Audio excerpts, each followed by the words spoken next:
আসসালামু আলাইকুম প্রিয় শিক্ষার্থী বন্ধুরা, আজকে আমরা কুমিল্লা বিশ্ববিদ্যালয়ের ভি ইউনিটে সাবজেক্ট চয়েস নিয়ে কথা বলবো। তোমরা অনেকেই আমাদের পেজে নক করেছো এবং ইউটিউব চ্যানেলে অনেকে নক করে বলছো যে ভাইয়া কিভাবে সাবজেক্ট চয়েসটা দিব, কিভাবে সাবজেক্ট চয়েসটা দিলে পারফেক্ট হবে আর কি। তো আজকে পূর্ণাঙ্গ একদম পুরা কিভাবে কোন কোন সাবজেক্টগুলো তুমি প্রায়োরিটি দিবা, কিভাবে কোন সাবজেক্টে কতটা আসন আছে, সবগুলা সম্পূর্ণ বিষয় নিয়ে আজকে আমরা আলোচনা করব ইনশাল্লাহ।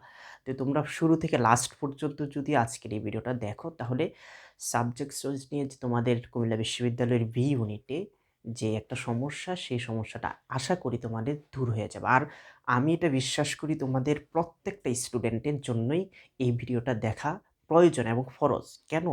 কারণ আমি দেখেছি, আমি গত বছর যারা চান্স পেয়েছে তাদের অনেকের সাথে কথা বলে দেখেছি যে সাবজেক্ট চয়েসের কারণে ও অনেক ভালো একটা সিরিয়ালে আছে, সামনের দিকে সিরিয়ালে থাকা সত্ত্বেও সে কিন্তু তার কাঙ্ক্ষিত সাবজেক্ট পায় নাই, শুধুমাত্র ভুলটা হয়েছে সাবজেক্ট চয়েসের জায়গায়। অর্থাৎ এটা অত্যন্ত গুরুত্বপূর্ণ। তোমার একটু এদিক সেদিক হলে তুমি তোমার কাঙ্ক্ষিত যে সাবজেক্টটা তোমার পাওয়ার স্বপ্ন, সেটা তুমি পাবা না। তুমি নিজেও বুঝবা না যে তোমার কীভাবে ওই সাবজেক্ট তোমার হাত থেকে ছুটে গেছে। তো সুতরাং শুরু থেকে লাস্ট পর্যন্ত সবাই একটু দেখার চেষ্টা করো, ইনশাল্লাহ তোমাদের জন্য এখানে অনেক বড় উপকার বয়ে আনবে ইনশাল্লাহ। প্রথমত আমরা যদি দেখি যে কুমিল্লা বিশ্ববিদ্যালয়ে তোমরা জানো গত বছরে প্রত্যেকটাই সাবজেক্টে ভি ইউনিটের প্রত্যেকটা সাবজেক্টে আমাদের 60টা করে সিট ছিল, কিন্তু এবারে কুমিল্লা বিশ্ববিদ্যালয়ে নতুন করে প্রত্যেকটা সাবজেক্ট থেকে 10টা সিট কেটে দিছে। এখন প্রত্যেকটা সাবজেক্টে 50টা করে সিট আছে, আর শুধুমাত্র প্রত্নতত্ত্ব যেটা, সেখানে হচ্ছে 40টা সিট আছে। অর্থাৎ কুমিল্লা বিশ্ববিদ্যালয়ের বি ইউনিটে সর্বমোট সিট হচ্ছে 390টা। ক্লিয়ার? এখন আমরা দেখব যে কোন সাবজেক্টে কাদের জন্য কয়টা সিট আছে। আমরা যদি দেখি, আইনে মানবিকের জন্য আছে 30টা, বিজ্ঞানের জন্য 15টা এবং বাণিজ্যের জন্য 5টা। অর্থনীতিতে আছে মানবিকের জন্য 16টা, বিজ্ঞানের জন্য 28টা এবং বাণিজ্যের জন্য 6টা। ইংরেজিতে আছে মানবিকের জন্য 26টা, বিজ্ঞানের জন্য 15টা এবং বাণিজ্যের জন্য 9টা। লোক প্রশাসনে আছে মানবিকের জন্য 37টা, বিজ্ঞানের জন্য 60টা এবং বাণিজ্যের জন্য 6টা। সাংবাদিকতায় আছে 30টা, মানবিকের জন্য, বিজ্ঞানের জন্য 15টা এবং বাণিজ্যের জন্য 5টা। বাংলায় মানবিকের জন্য আছে 37টা, বিজ্ঞানের জন্য 10টা এবং বাণিজ্যের জন্য 6টা। নৃবিজ্ঞানে মানবিকের জন্য আছে 38টা, বিজ্ঞানের জন্য 8টা, বাণিজ্যের জন্য 4টা। আর প্রত্নতত্ত্বের জন্য মানবিকে আছে 27টা, বিজ্ঞান আছে 10টা এবং বাণিজ্য আছে 3টা। সর্বমোট যদি আমরা হিসাব করি, তাহলে মানবিকের জন্য মোট সিট আছে 238টা। একটু খেয়াল করবা, মানবিকের জন্য মোট সিট আছে কয়টা? 238টা। আর বিজ্ঞানের জন্য মোট সিট আছে 108টা, আর বাণিজ্যের জন্য মোট সিট আছে 44টা। অর্থাৎ এটা হচ্ছে তোমাদের কনফার্ম, অর্থাৎ নিশ্চিত সিটের মধ্যে এগুলো। অর্থাৎ যারা এই সিরিয়ালের ভিতরে আছো তাদের জন্য কোনো টেনশন নেই, তারা এই সিটগুলো নিশ্চিত পাবা আর কি। তবে এখন এখানে তোমাদেরকে আমি আজকে অনেকগুলো আশার কথা শোনাবো, যেগুলো তোমাদের নতুন করে আরও স্বপ্ন দেখার সুযোগ করে দেবে। প্রথমত আসি আমরা কুমিল্লা বিশ্ববিদ্যালয়ের এই যে সাবজেক্টগুলো আছে, সাবজেক্টগুলো পাওয়ার জন্য ম্যাক্সিমাম সাবজেক্টে কিছু কিছু কন্ডিশন আছে, সেই কন্ডিশন নিয়ে আমরা কথা বলবো। অর্থাৎ তোমার সিরিয়াল যদি শুরুতেও থাকে, যদি তোমার ওই কন্ডিশনগুলো যদি ফিল আপ না হয়, তাহলে তুমি ওই সাবজেক্টগুলো পাবা না। এই ধরনের সাবজেক্ট নিয়ে প্রথমত কথা বলবো। দেখো, প্রথমত হচ্ছে আইন। এই আইন সাবজেক্টটা পাওয়ার জন্য শুধুমাত্র একটা কন্ডিশন আছে, সেই কন্ডিশনটা হচ্ছে ভর্তি পরীক্ষায়। ভর্তি পরীক্ষায় তোমাকে যে 25 নাম্বার ছিল তোমাদের, সেখানে 10 নিশ্চিত তোমাকে পাইতে হবে। অর্থাৎ তুমি সিরিয়াল যদি তোমার টপ 100-র ভিতরেও থাকে, টপ 50-র ভিতরেও থাকে, যদি তুমি ইংরেজিতে মনে করো 9.25 পাইছো কিংবা 9.75 পাইছো, হ্যাঁ, এরপরও তুমি আইন সাবজেক্টটা পাবা না, কারণ তোমাকে অবশ্যই সে শর্তটা পূরণ করতে হবে। এরপরে অর্থনীতি পাওয়ার জন্য তোমাকে এসএসসিতে তোমার যদি সায়েন্স থেকে হয় তাহলে তোমার ম্যাথ থাকলে এনাফ, আর যদি তুমি আর্টস থেকে হয় তাহলে তোমাদের ইকোনমিক সাবজেক্টটা অবশ্যই থাকতে হবে। তাহলে তুমি অর্থনীতি নিতে পারবে। এখানে সাবজেক্ট ওয়াইজ আর অন্যান্য পরীক্ষার ভিতরে যে নাম্বার ওয়াইজ কোনো ধরনের শর্ত নেই, শুধুমাত্র তোমার এসএসসিতে একটা শর্ত আছে, তোমাকে অর্থনীতি পেতে হবে, থাকতে হবে। আর অর্থনীতির জন্য আবার কোনো জিপিএ এখানে শর্ত নেই যে জিপিএ এত থাকতে হবে তোমাকে অর্থনীতিতে, এটা তোমার বলা হয় নাই। ইংরেজি পাওয়ার জন্য ভর্তি পরীক্ষায় নাম্বারের উপরে কোনো কন্ডিশন নেই, শুধুমাত্র এক জায়গায় কন্ডিশনটা আছে, সেটা হচ্ছে ইংরেজিতে তোমাকে এসএসসিতে 3.50 থাকতে হবে। অর্থাৎ তুমি যদি 3.50 নিচে থাকো তাহলে তুমি ইংরেজি সাবজেক্টটা সিরিয়ালের শুরুর দিকে থাকা সত্ত্বেও তুমি পাবা না। কথা বুঝতে পারছো? আর লোক প্রশাসন, সাংবাদিকতা, বাংলা, নৃবিজ্ঞান এবং প্রত্নতত্ত্ব, এই 5টা সাবজেক্টের জন্য কোনো ধরনের শর্ত নেই। অর্থাৎ এই 5টা সাবজেক্ট যে কেউ পেতে পারে, এটার জন্য সাবজেক্ট ওয়াইজও কোনো শর্ত নেই এসএসসিতে, এবং তোমাদের ভর্তি পরীক্ষাতে নাম্বারেতেও কোনো শর্ত এখানে নেই। এখন আমাদের কথা হচ্ছে, আমরা এই বিষয়টা ক্লিয়ার হয়ে যাচ্ছি কোন কোন সাবজেক্টে কী কী শর্ত আছে। এখন যে বিষয়টা সবচেয়ে গুরুত্বপূর্ণ, যে আমরা এই সাবজেক্ট চয়েসটা কীভাবে দেবে, 8টা সাবজেক্টের মধ্যে সাবজেক্ট চয়েসটা কীভাবে আমরা মেনটেন করবো সেটা নিয়ে আমরা কথা বলবো। এখানে দেখো, এখানে যেইভাবে লেখা হয়ে যাচ্ছে, আমি একদম পুরা কী করে জানি সাবজেক্টের প্রায়োরিটি দিয়ে একদম গোছালোভাবে যেভাবে যে স্ট্রাকচারে লিখেছি, 1 নম্বরে আইন দিয়েছি, 2 নম্বরে অর্থনীতি, 3 নম্বরে ইংরেজি, 4 নম্বরে লোক প্রশাসন, 5 নম্বরে সাংবাদিকতা, 6 নম্বরে বাংলা, 7 নম্বরে নৃবিজ্ঞান এবং 8 নম্বরে প্রত্নতত্ত্ব। এইভাবে তুমি সাজাইতে পারো। প্রথম কথা হচ্ছে যে তুমি সর্বপ্রথম যারা 500-র পিছনে আছো, আর 600 কিংবা 700-র পিছনে যারা আছো, তারা এইভাবে এই স্ট্রাকচারে সাজাই দিতে পারো, কোনো সমস্যা নাই। এখন যারা 500-র ভিতরে আছো তাদের জন্য কিভাবে করবা, তাদের জন্য এখানে একটু মডিফাই করবা। এখন তোমাকে যদি বলি, ম্যাক্সিমাম স্টুডেন্ট তোমাদের থাকে যারা আইন নিয়ে পড়ার ইচ্ছা থাকে না, আবার অনেকেরই থাকে যে আইন নিয়ে পড়বে। যারা আইন নিয়ে পড়ার ইচ্ছা থাকে তারা অবশ্যই আইন সাবজেক্টটাকে 1 নাম্বারে দিবা। আমার কথা বুঝতে পারছো? যারা আইন নিয়ে পড়ার ইচ্ছা থাকতেছে তোমাদের, তারা অবশ্যই আইন সাবজেক্টটাকে 1 নাম্বারে দিবা। আবার যাদের আইন নিয়ে পড়ার ইচ্ছা নেই, তাহলে তোমরা এই আইন সাবজেক্টটাকে একদম পিছনে দিয়ে দিবা, একদম পিছনে।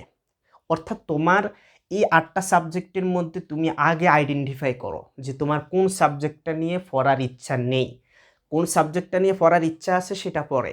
আগে তুমি আইডেন্টিফাই করো তোমার এই 8টা সাবজেক্টের মধ্যে যারা সিরিয়াল শুরুতে আছো, যারা সাবজেক্ট পাবা 100%, তাদেরকে বলতেছি যে তুমি সিদ্ধান্ত নেও 8টা সাবজেক্টের মধ্যে কোন কোন সাবজেক্ট নিয়ে তোমার পড়ার ইচ্ছা নেই।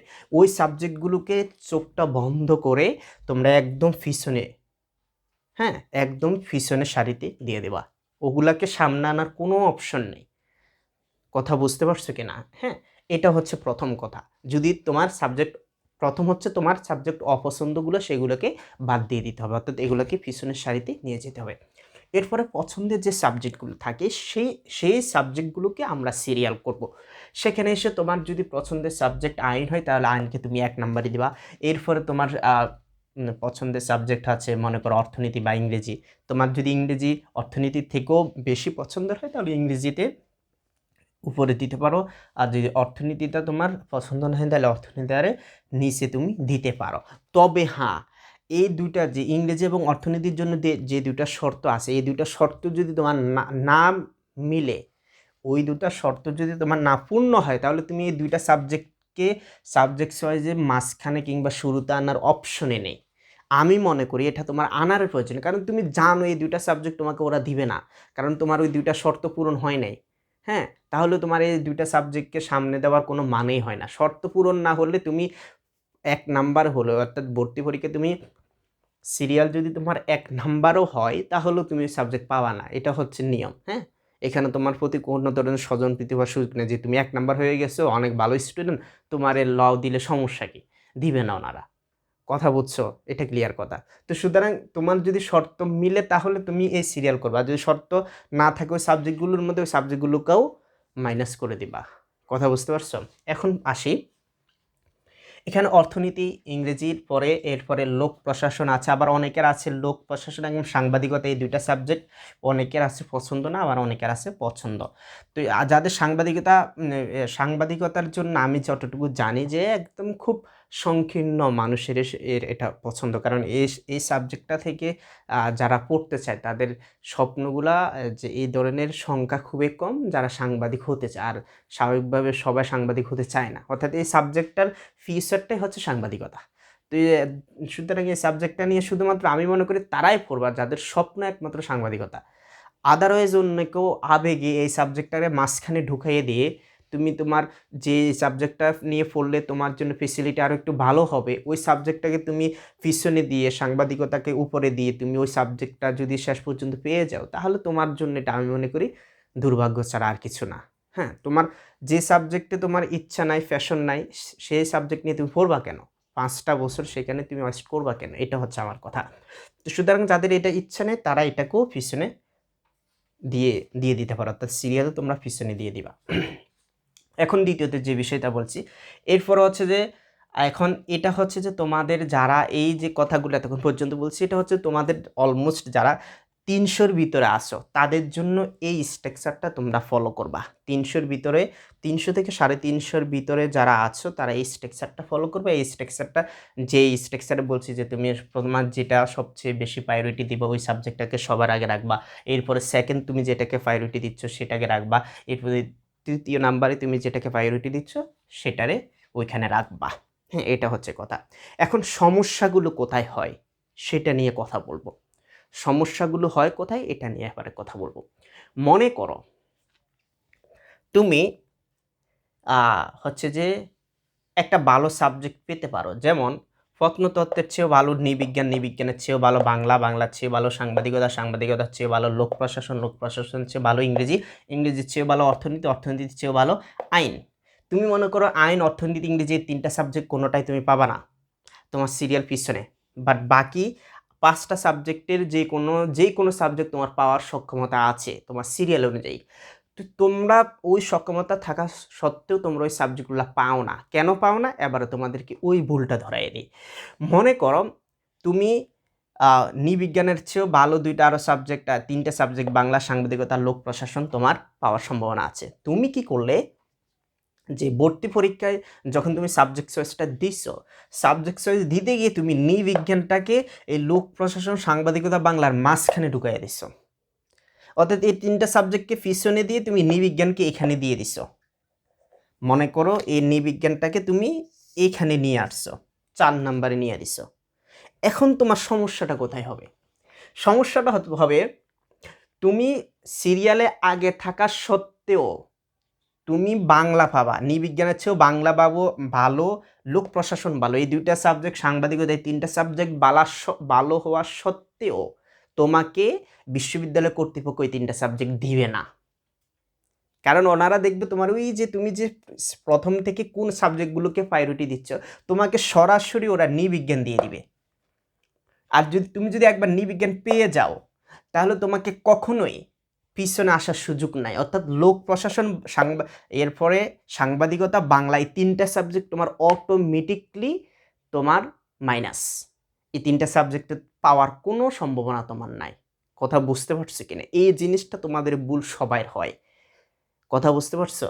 সুতরাং তোমাকে এমন একটা সিরিয়াল করতে হবে যে সাবজেক্টের সিরিয়ালটা এমনভাবে করতে হবে যে তুমি যদি পিছনের সিরিয়ালে আসো, পিছনের সিরিয়ালে থাকা সত্ত্বেও যাতে ওয়াইটিং থেকে তোমার আস্তে আস্তে তোমার ভালো সাবজেক্টগুলোর দিকে যাতে তুমি যাইতে পারো। এইভাবে এই ভালো সাবজেক্টগুলো মেনটেন করে তুমি আস্তে আস্তে নিচের দিকে খারাপ সাবজেক্টগুলো আনবা। তাহলে তুমি আস্তে আস্তে ওয়াইটিংয়ে তোমার ওই ভালো সাবজেক্টগুলোর মধ্যে তুমি সামনের দিকে এগিয়ে যেতে পারবা। আর যদি তুমি খারাপ একটা সাবজেক্টকে মাঝখানে ঢুকাইয়া দাও তাহলে ভালো সাবজেক্ট পাওয়া সত্ত্বেও তুমি ওগুলো পাবা না। কারণ ওগুলোকে ওই যে বললাম যে নৃবিজ্ঞান কিংবা প্রত্নতত্ত্ব এই 2টা সাবজেক্টের এর নিচে তুমি এই সাবজেক্টগুলোকে দিছো সাবজেক্ট চয়েসে, যার কারণে এই সাবজেক্টগুলো অটোমেটিকলি মাইনাস হয়ে গেছে।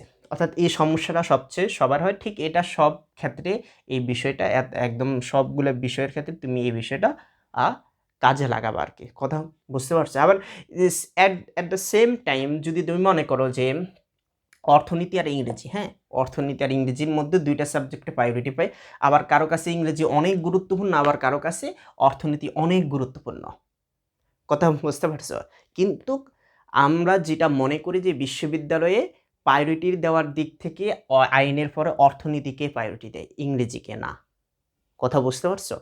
সকল বিশ্ববিদ্যালয়ে এই আইনের পরে বেশি প্রায়োরিটি দেয় অর্থনীতিকে। তার মানে তুমি যদি ইংরেজি সাবজেক্টটা অর্থনীতির নিচে দিয়ে দাও, হ্যাঁ?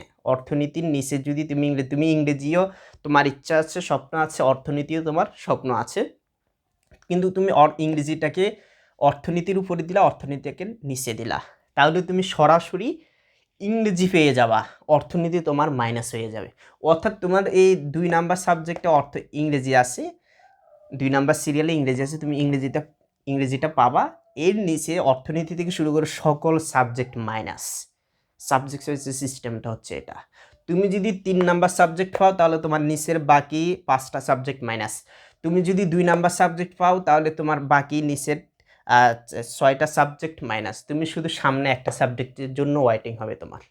আর যদি তুমি প্রথম একটা সাবজেক্ট পাইয়া যাও তাহলে তোমার বাকিগুলাই তো মাইনাস। তোমার তো আর সামনে যাওয়ার সুযোগ নাই, পিছনে আসার সুযোগ নেই। এর জন্য তোমার সুযোগ রাখতে হবে। এই জন্যই তোমাদেরকে কথার প্রথমেই বলছি, তুমি আগে সাবজেক্ট চয়েসের আগে অপছন্দ সাবজেক্টগুলোকে সিলেক্ট করো। কথা বুঝতে পারছো? পছন্দের সাবজেক্টগুলো পরে, আগে অপছন্দ সাবজেক্টগুলোকে সিলেক্ট করে যেগুলোর প্রতি তোমার প্যাশন নেই, তোমার যে একটা আবেগ সেটা নাই, ওগুলাকে সিলেক্ট করে ওগুলাকে তুমি সবাই নিচে দিয়ে দাও। নিচে দিয়ে এরপরে তোমার পছন্দের সাবজেক্টগুলোকে র্যাঙ্কিং অনুযায়ী ওই নিচে দেওয়া অপছন্দের সাবজেক্টগুলোর সর্বশেষ যেগুলো দিছো এগুলোর উপর থেকে আবার আস্তে আস্তে সিরিয়াল করো। কথা বুঝতে পারছো? মানে আমি তোমাদেরকে যে আবার প্র্যাকটিক্যালও যদি দেখাই দিই, মনে করো তোমার লোক প্রশাসন, সাংবাদিকতা, এরপরে আইন, এই 3টা সাবজেক্ট মনে করো অ্যাজ লাইক তোমার যে পছন্দ না, এই 3টা সাবজেক্টে তুমি একদম নিচে দিয়ে দাও। এরপরে নৃবিজ্ঞান প্রত্নতত্ত্ব এগুলো তোমার পছন্দ না মনে করো, তাহলে তুমি এগুলোর একদম নিচে দিয়ে দেবে। নিচে দেওয়ার পরে তুমি আবার সাবজেক্ট চয়েস কীভাবে দিবা, তুমি এরপরে সবার একবারে সর্বপ্রথম মানে নিচ থেকে সর্বপ্রথম দিবা বাংলা, এরপরে দিবা ইংরেজি, এরপরে দিবা অর্থনীতি। কথা বুঝতে পারছো কি না? আমি তোমাদেরকে অনেকভাবে বোঝানোর চেষ্টা করেছি। এরপরে যদি তোমরা কেউ না বোঝো তাহলে না বোঝার তো কিছু না। আমি মনে করি যে এখানে যেভাবে আছে এটাই হচ্ছে আমি একদম পুরো আদর্শ একটা সাবজেক্ট চয়েসের সিস্টেম। এখান থেকে তুমি শুধু পরিবর্তনটা করবা, যেগুলো তোমার পছন্দ না এগুলাকে তুমি নিচে নিয়ে আসবা, আর এই যেগুলো পছন্দ না এগুলাকে নিচে নিয়ে আসলে আর নিচেরগুলোকে অটোমেটিকলি ওই উপরে নিয়ে যাবা, তাহলে তোমার সাবজেক্ট চয়েসের যে মেনটেনটা সেটা হয়ে যাবে। অনেক সময় নিয়ে ফেলছি যে তোমাদের জন্য হচ্ছে যে তোমাদেরকে বোঝানোর জন্য। তো সর্বশেষ আরেকটা কথা বলি তোমাদেরকে, আবার যেটা বলছিলাম যে কথার ভিডিও করার শুরুতে তোমাদেরকে একটা কথা বলছিলাম, তোমাদেরকে একটা আশার সংবাদ দিব। সেটা হচ্ছে আজ এখনো পর্যন্ত বাংলাদেশের অনেকগুলো বিশ্ববিদ্যালয় পরীক্ষা হয়েছে, বাট এখনো একটা বিশ্ববিদ্যালয় ভর্তি কমপ্লিট হয় নাই। আমি যতটুকু জানি জাহাঙ্গীরনগর বিশ্ববিদ্যালয় ব্যতীত আর ঢাবি, রাবি, চবির মতন এই বড় বড় বিশ্ববিদ্যালয়গুলোর মধ্যে যেখানে অলমোস্ট 5 থেকে 6 হাজার সিট থাকে, সেই বিশ্ববিদ্যালয়গুলোর মধ্যে এখনও তোমাদের ভর্তি কমপ্লিট হয় নাই। তার মানে তোমাদের এখানে বিশাল এক আশার বাণী আছে, বিশাল আশা, যেটা গত বছর হয় নাই। গত বছর কুমিল্লা বিশ্ববিদ্যালয়ের পরীক্ষা হয়েছে অলমোস্ট এই ঢাবি, চবি, যাবি এই টপ র্যাঙ্কিংয়ের বিশ্ববিদ্যালয়গুলোর ভর্তি কমপ্লিট হয়ে যাওয়ার পরে, ভর্তি পরীক্ষা কমপ্লিট না, অর্থাৎ ভর্তি কমপ্লিট হয়ে যাওয়ার পরে গিয়ে কুবির পরীক্ষা হয়েছে। এরপরও গত বছর মানবিক থেকে 590 গেছে, আমি 800 এটা কমিয়ে দিছি। মানে এটা হচ্ছে যে তোমাদের, আমি মনে করি এবারে হচ্ছে মানবিক থেকে তোমাদের 1000 প্লাস ক্রস করবে, এটা আমার বিশ্বাস। কারণ আমি দেখেছি যারা হচ্ছে যে রেজাল্ট পাবলিশডের পরে আমি দেখেছি অনেকেই হচ্ছে যে ওদের পুরো জার্নিটা যখন প্রকাশ করতেছে তখন ওরা দেখতেছি ঢাবিতেও ভালো করছে, রাবিতেও ভালো করছে, ছবিতেও ভালো করছে, আবার কুবিতেও ভালো করছে। তো ও তো রাবি কুবি এগুলা বাদ দিয়ে অন্য কোথাও যাবে না, ও তো সেখানে কুবিতে আসতেছে না। আমার কথা বুঝতে পারছো কি না? তো সুতরাং তোমাদের ওই জায়গা থেকে তোমরা আশা রাখতে পারো তোমাদের 1000 প্লাস ক্রস করবে মানবিক থেকে, এরপরে বিজ্ঞান থেকে তোমাদের 500 প্লাস ক্রস করবে, এটা 500, 600, 700 পর্যন্ত যাইতে পারে। এরপরে বাণিজ্য থেকে 300 প্লাসও ক্রস করবে, এটা তোমাদের আশা। এই জন্য আমি মনে করি তোমরা হচ্ছে যে মানবিক থেকে যতজনে তোমরা যদি 2 থেকে 3000 পর্যন্ত তোমরা সবাই সাবজেক্ট চয়েস দেওয়ার চেষ্টা করবা। আবার বিজ্ঞান থেকে 1000 পর্যন্ত সবাই সাবজেক্ট চয়েস দিবা। বাণিজ্য থেকে তোমরা বাণিজ্য থেকেও 500 থেকে 600 পর্যন্ত সবাই সাবজেক্ট চয়েস দিবা। তাহলে আশা করি তোমরা ইনশাল্লাহ শেষ পর্যন্ত তোমার সাবজেক্ট চয়েস থাকলে তুমি শেষ পর্যন্ত ডাক পাবা। যদি এই আবেদনটা সাবজেক্ট চয়েসের আবেদন থাকে তাহলে তুমি ডাক পাবা, আর না থাকলে তুমি ডাক পাবে না। আর আরেকটা কথা হচ্ছে যে ডাক যদি নাও পাও তাহলে সকল বিশ্ববিদ্যালয় যখন ভর্তি নেওয়া শুরু করবে তখন অনেকে দেখা যাবে কুমিল্লার চেয়েও আরও ভালো একটা সাবজেক্ট পাচ্ছে অন্য কোনো ভালো বিশ্ববিদ্যালয়, ডাবি ছবির মতো। তখন সে সাবজেক্ট এটা হচ্ছে যে এখানে ভর্তি ক্যান্সেল করে সে ওদিকে চলে যাবে। তখন সর্বশেষ গিয়ে বিশ্ববিদ্যালয় কর্তৃপক্ষ একটা গণবিজ্ঞপ্তি 100% এবার আসবে। আমি তোমাদেরকে বলছি ইনশাল্লাহ গণবিজ্ঞপ্তি আসবে। তো এই গণবিজ্ঞপ্তিতে এই স্থান করে নেওয়ার জন্য অবশ্যই সাবজেক্ট চয়েসে থাকতে হয়, সাবজেক্ট চয়েসে আবেদন করা থাকতে হয়, তাহলে তুমি গণবিজ্ঞপ্তিতে সুযোগ পাবা। তো তোমাদের সবাইকে ধন্যবাদ, আশা করি তোমরা সবাই বুঝতে পারছো। তো সবার জন্য শুভকামনা রইল। আসসালামু আলাইকুম।